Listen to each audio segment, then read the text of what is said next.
TV. Subscribe now. Jetzt abonnieren. My name is Rick Ski. I'm sitting here in beautiful Cologne. Got from California, Mr. Damn Funk. How you doing? Everybody, I'm doing okay, man. Good to meet you. Cool. How do you get into funk? Myself, I got into funk through hip hop, even though I witnessed a lot of this stuff in the early '80s. How do you get into funk? I've been into funk for a long time, man, since I was a kid, you know, growing up in Pasadena, California, which is about 10 minutes out of Los Angeles. It was before hip-hop because before hip-hop, L.A.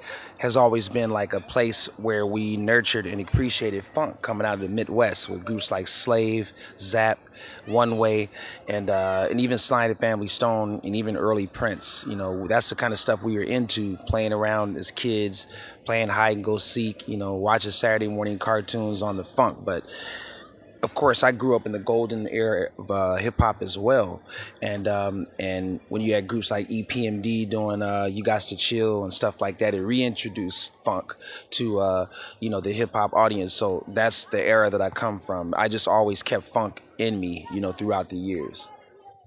Cool. Do you witness the scene from back in the early '80s, like DJ groups like Uncle James Army, The Glove, the Eve After Dark Club, maybe, or the Radiotron and all that? Yeah, I went to the sports arena gigs that Uncle Jam's Army used to do. I never made it to the Eve Club or Eve After Dark or any of those places, but they definitely respected Egyptian Lover. All those guys, you know, Roger Clayton, you know, all of the LA Dream Team, you know, early LA Dream Team, that stuff was very popular throughout Los Angeles. It was mainly for underage kids to go to the clubs, and that's kind of like the vibe. We were able to party, you know, and have fun without alcohol and stuff like that. So it was a great time in LA. Yeah, around 83, 82, 84, yeah. Cool. What funk era influenced you the most?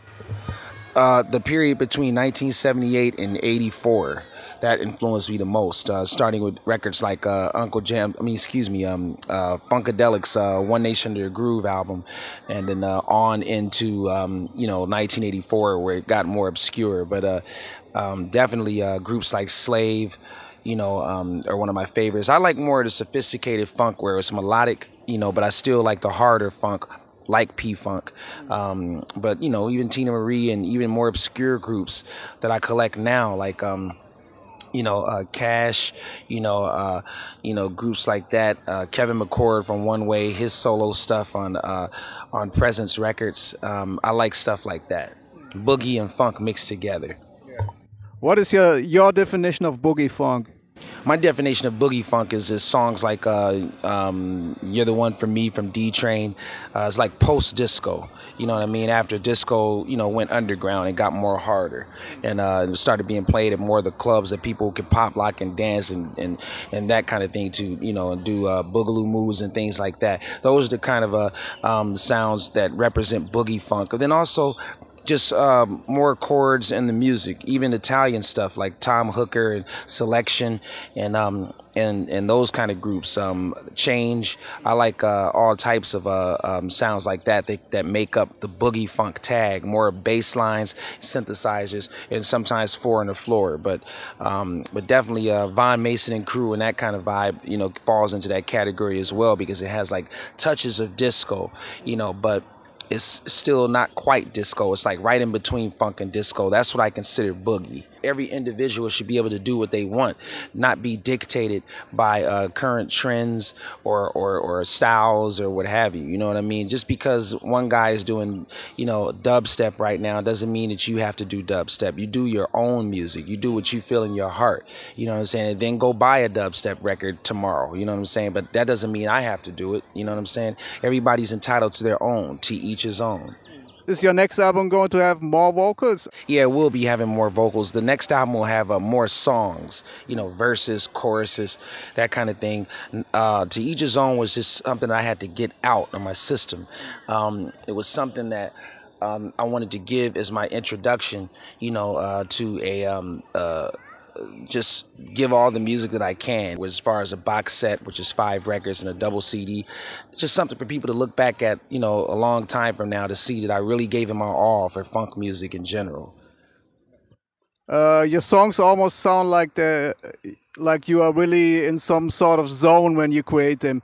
Do you have people around when you create your songs, or are you alone when you create your songs? I'm alone. I get that particular approach from one of my main influences, and that's Prince. A lot of people don't look at Prince as a funk hero, but he really is. He's one of the funksters that stayed around. Those are the kind of cats I look after. Rest in peace to Rick James and James Brown, all the cats, and George Clinton that came before. But people like Prince influenced me because he did it on his own. He experimented with drum machines, synthesizers, different ways of recording. I often think that that Prince is an unsung hero when it comes to funk. But again, you know, even Roger Troutman, he did a lot of stuff on his own and then brought the band in later. So, you know, I just like to record on my own. But you know, it's just a way to do it now.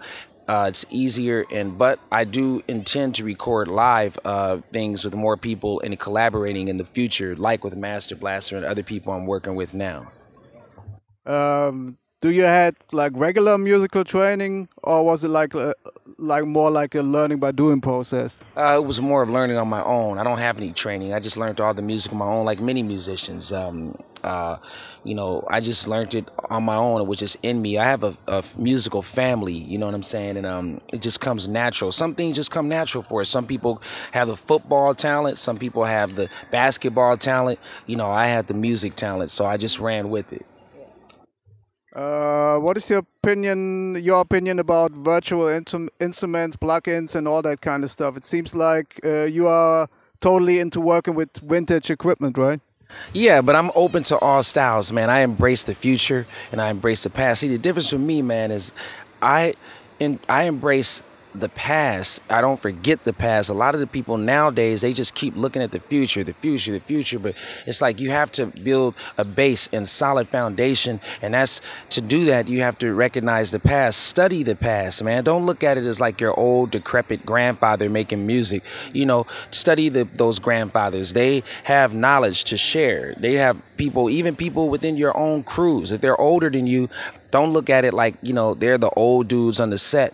You know, they have knowledge to share, man. You know, learn from them. They've been around. They've toured. They've been in recording studios that you don't even know how they look. You only know room recordings. You don't know how the real studios look. Ask questions. I like to be involved with asking questions and being around older people so that they can give me the knowledge and I take it to the future and pass the baton to the next people. So with me, I use analog and digital, but mainly analog. I'm not gonna bullshit you. I do like analog because it sounds more warmer and better. But you know, more props to the plugins. It's just that I don't need it. How did you came up with your DJ style with actually singing over other records live? I came up with that just out of necessity. You know, it's like I was touring with Stone's Throw, with Mayor Hawthorne, James Pants, and Peanut Butter Wolf, and we stopped in places like Cologne. You know, I just started, like, I said, look, you know, James Pants has a band with him. You know, Mayor Hawthorne got flown out to Seattle to practice with the band. And I was just kind of like left for dead, if you will, with just my records and nothing else. I said, man, I'm not going to be out here just, you know, doing only records. So I said, man, I got to make this, you know, something special for the people. So what I did is I just started like integrating, you know, stuff that I had in my head on top of the records and introducing records, making it more audience participation, letting them know when the records were released, who the artist was, and just brought a little bit more fun to it. And so I just started adding more of a show to my DJ. Now, every DJ doesn't have to do that. Of course not. There is a particular foundation and template for DJing, and you know, I don't suggest every DJ start rocking the mic, you know what I'm saying, but it's just something I wanted to do, to just do something different and contribute to the legacy of DJs before me. Rick's PTV. Subscribe now. Jetzt abonnieren.